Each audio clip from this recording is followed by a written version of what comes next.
भारत जोड़ो यात्रा देखिए, कोई सकारात्मक बात अगर कर रहा है, प्रयास कर रहा है, मेहनत कर रहा है, तो उस जज्बे को तो मानना पड़ेगा। इसमें बुराई क्या है? बीजेपी के नेताओं को उनमें श्रद्धाव नजर आता है। मैं कुछ नहीं कह सकता। बीजेपी की तो ऐसी बातें होती हैं। आज चंद्रशेखर जी भी आपके साथ सुगौली में रहेंगे जी, तो आपको नहीं लगता कि अखिलेश जी भी अगर होते या फिर अखिलेश जी आए क्योंकि गठबंधन की वो प्रत्याशी है तो ज़्यादा इम्पैक्टफुल होता?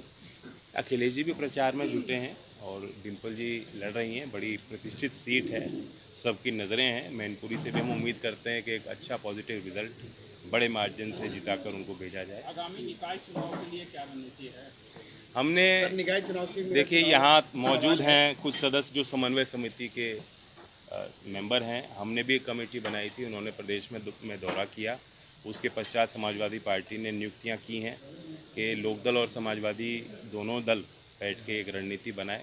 लोकल चुनाव है, लोकल चेहरे पे चुनाव होता है, कई फैक्टर होते हैं। इसमें कोई ये दावा करे कि ये पार्टी के बेसिस पे चुनाव पहले होते नहीं आए हैं, तो कोई ये दावा करे कि ये सरकार के पक्ष में चुनाव है या विपक्ष के लिए एक चुनाव है।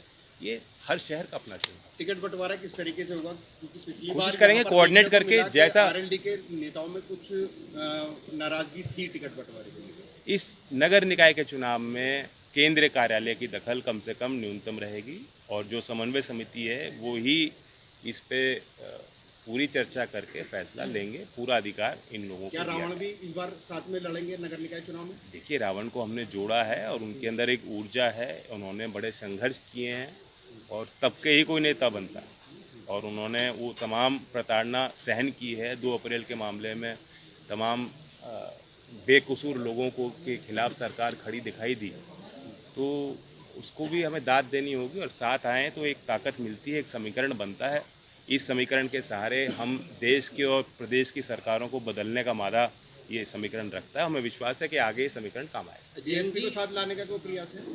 नहीं, कोई बातचीत नहीं। जैन जी, मैं ये सवाल करना चाहता हूँ कि आपने गुर्जर को एक दिया है टिकट और उधर दूसरी तरफ देखा जाए तो आपके प्रवक्ता जो अभिषेक चौधरी हैं वो भी गुर्जर समाज से आते हैं, जिन्होंने कमेटी एक गठित की थी आपके इलेक्शन के लिए। अब वो चले गए हैं, क्या आपको फर्क लग रहा है कि अब कुछ फर्क पड़ेगा? या देखिए, इसमें धैर्य से काम लेना चाहिए। कोई ये सोचे कि एक संगठन के ऊपर मैं हूँ या मेरी मेहनत है, वो सही, वो लाजमी नहीं है। उन्होंने बल्कि अभिषेक ने अपने गुर्जर समाज से 11 लोगों को चुन एक इसमें पंचायत करें, मशवरा करें और फैसला लें। और 11 के 11 सदस्यों ने कहा कि जो लोकदल ने चयन किया हम उसके साथ हैं। वो फिर भी छोड़ के चले गए। तो अब मेरा कोई उन पर टिप्पणी करना सही नहीं। उन्होंने निर्णय लिया अपने जीवन के उनके आधार पे, भविष्य को देखते हुए।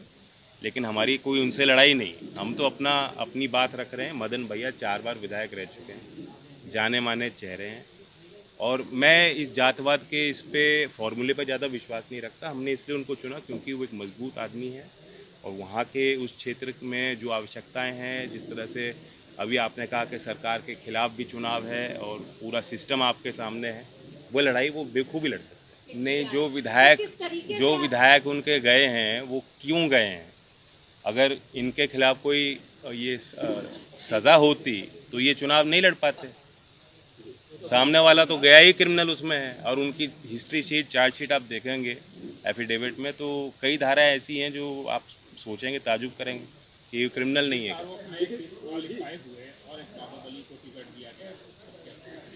जिस आरोप पर डिस्क्वालीफाई हुआ, एक सख्त संदेश दिया कि कोई भी जो दंगा करेगा उसे लोकतंत्र बर्दाश्त नहीं करेगा।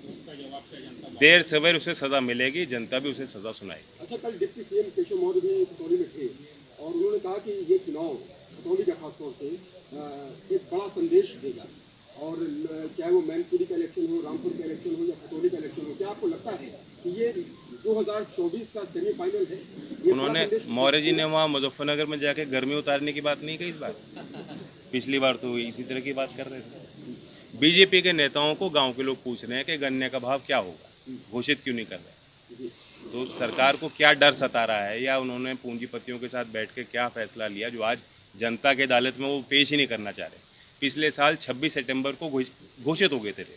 एसएपी जो राज्य सरकार करती है, किसान के प्रतिनिधियों के साथ बातचीत वार्ता करके लागत का अनुमान लगा के उस आधार पे ये रेट तय होता आया। लेकिन इस बार इस सत्र में सरकार उसे निर्धारित ही नहीं करना चाहती।